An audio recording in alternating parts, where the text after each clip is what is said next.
नमस्कार भाइयों, सभी साथियों का वेलकम है दोस्तों बहुत बड़ी खुशखबरी है।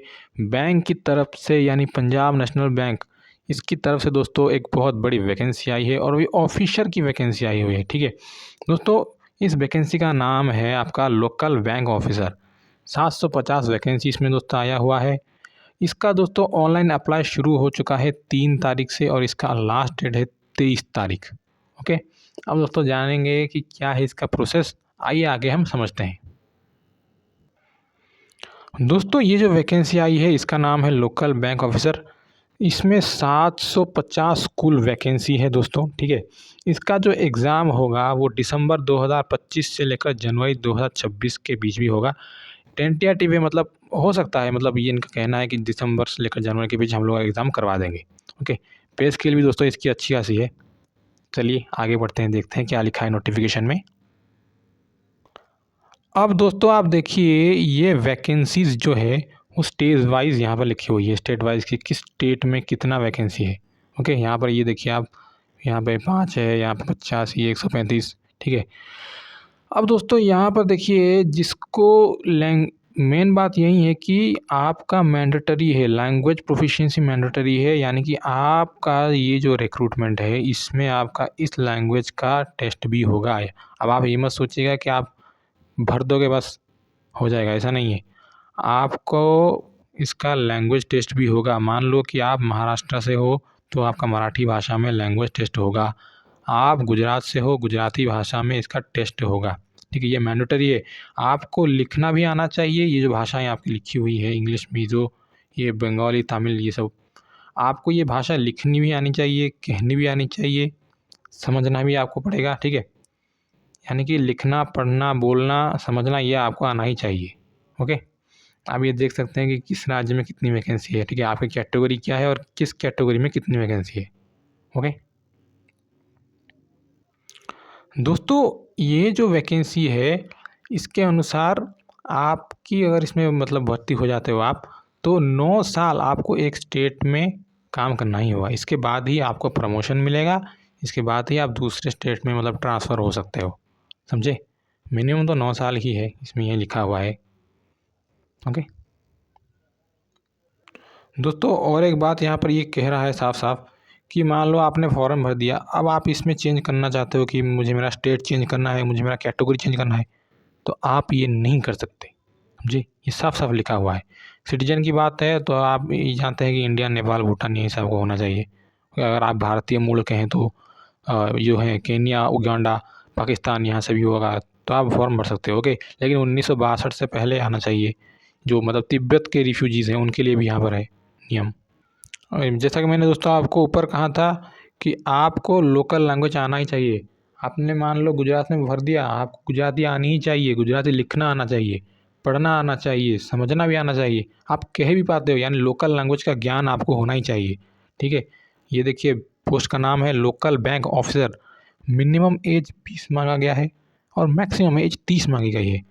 क्वालिफिकेशन है दोस्तों ग्रेजुएशन की।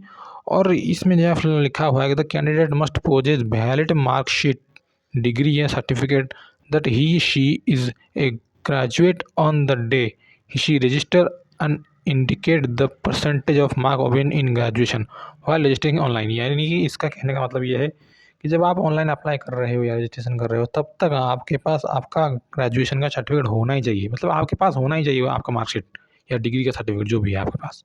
ठीक है, और यह देखो यहाँ तो वही मैंने कहा था यार, रीडिंग, राइटिंग, स्पीकिंग आना ही चाहिए आपको। ओके, प्रोफिशिएंट होना ही चाहिए आपको लोकल लैंग्वेज में। अब दोस्तों सबसे बड़ी बात यहाँ पर है कि ये जो वैकेंसी है इसमें आपका एक्सपीरियंस भी मांग रहा है कि मिनिमम आपका 1 साल का एक्सपीरियंस होना ही चाहिए। समझे, minimum 1 year post qualifying work experience in clerical officer cadre in any scheduled commercial bank और regional rural bank listed in second schedule of reserve bank of India. ठीक है, यानी कि ये जो बैंक्स हैं, रीजनल बैंक्स हैं, रूरल बैंक्स हैं, यहाँ पर तो आपका सर्विस करने का 1 साल का आपको एक्सपीरियंस होना ही चाहिए आपके पास। समझे, आपके पास एक्सपीरियंस होना चाहिए 1 साल का। रही बात दोस्तों रिजर्वेशन की, तो आपको पता है SC ST को 5 साल की छूट है, अदर बैकवर्ड क्लासेस को 3 साल यहाँ पर, और जो पर्सन है बेंचमार्क डिसेबिलिटी उन्हें 10 साल की छूट है, एक्स सर्विसमैन वालों को भी छूट है, ठीक है। इसमें ज़्यादा कुछ कहने की कोई ज़रूरत नहीं। अब दोस्तों आइए जानते हैं कि इसका रिटन टेस्ट कैसे होगा। दोस्तों आपका रीजनिंग और कंप्यूटर एप्टीट्यूड से 25 क्वेश्चन आएंगे 25 नंबर के, समय आपको 35 मिनट का मिलेगा। डाटा एनालिसिस और इंटरप्रिटेशन से 25 क्वेश्चन आएंगे 25 नंबर के, 35 मिनट का टाइम मिलेगा। इंग्लिश लैंग्वेज से दोस्तों 25 क्वेश्चन आएंगे 25 नंबर के और 25 ही मिनट आपको मिलेगा। क्वांटिटेटिव एप्टीट्यूड से आपके 25 क्वेश्चन आएंगे 25 नंबर के, 35 मिनट का समय आपको मिलेगा। और आखिर में जनरल इकोनॉमी या बैंकिंग अवेयरनेस का रिलेटेड क्वेश्चन आपके आएंगे 50 क्वेश्चन 50 नंबर के, 50 मिनट का समय मिलेगा। ओके, ये है आपका रिटन टेस्ट का सिलेबस, समझे। अब रही बात दोस्तों जो लोग रिटन पास कर चुके हैं उन लोगों का स्क्रीनिंग टेस्ट होगा, समझे। उसी तरह से जैसे कि मैंने आपको कहा था कि जो लोकल लैंग्वेज प्रोफिशिएंसी टेस्ट है, आपको लिखना पढ़ना बोलना समझना ये सब आना चाहिए, ठीक है, लोकल लैंग्वेज, तो उसका भी यहाँ पर टेस्ट होगा, ये साफ साफ कह रहा है, समझे। अब दोस्तों बात करते हैं कि जो भी लड़के शॉर्ट लिस्टेड होंगे उनका क्या होगा। तो दोस्तों उन लोगों को पर्सनल इंटरव्यू के लिए बुलाया जाएगा। जो भी बंदे हमारे शॉर्ट लिस्टेड होंगे उन्हें पर्सनल इंटरव्यू के लिए बुलाया जाएगा और यहाँ पर फुल मार्क 50 नंबर के होंगे, यानी कि 50 नंबर का आपका पर्सनल इंटरव्यू होगा, समझे। अब दोस्तों देखिए कि कहाँ पर एग्जामिनेशन सेंटर होगा। मान लो कि आपने भर दिया भाई छत्तीसगढ़, तो आपका बिलासपुर और रायपुर में एग्ज़ाम सेंटर होगा।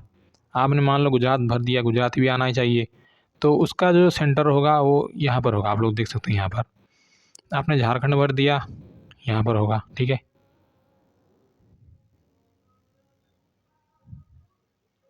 आप मान लो यहाँ पर है ये नागालैंड का है, यहाँ पर राजस्थान का है, समझे। तो मतलब आप अपने हिसाब से एग्ज़ाम सेंटर चुन लो, ठीक है। आप जहाँ से हो अपने आसपास के देख लो कि एग्ज़ाम सेंटर, हाँ भाई मेरे को यहीं जाना है, इससे ज़्यादा दूर में नहीं जा सकता, तो अपने आसपास का देखकर आप लोग भर देना, ठीक है। वेस्ट बंगाल का आप लोग देख सकते हो ये है हमारा यूपी है आगरा, अलीगढ़, अयोध्या, बरेली, गाज़ियाबाद। ओके दोस्तों सबसे बड़ी बात है फ़ीस की। फ़ीस कितना लगेगा, तो ये देखो भाई फ़ीस, ये देखो SC ST और फिज़िकल डिसेबल लोगों के लिए 59 रुपये, ठीक है। और हाँ याद रहे ये रिफ़ंड नहीं होगा, इसमें तो साफ साफ लिखा हुआ है नॉन रिफंडेबल, यानी कि पैसा वापस नहीं आएगा। और जो बाकी के हैं UR OBC वाले, ठीक है, ये उनके लिए है 1180 रुपये, समझे आप लोग। तो ठीक है, यही ही था बात भाई। पंजाब नेशनल बैंक से आई है वैकेंसी, तुमको बताना था तो मैंने बता दिया, ठीक है। याद रखना अपना डाटा सही से देना, ओके, और फ़ोटो सिग्नेचर भी सही सही देना और प्रिपरेशन करो। और क्या, वैकेंसी आई है ऑफिसर की, तो करो प्रिपरेशन, ओके। चलो बाय।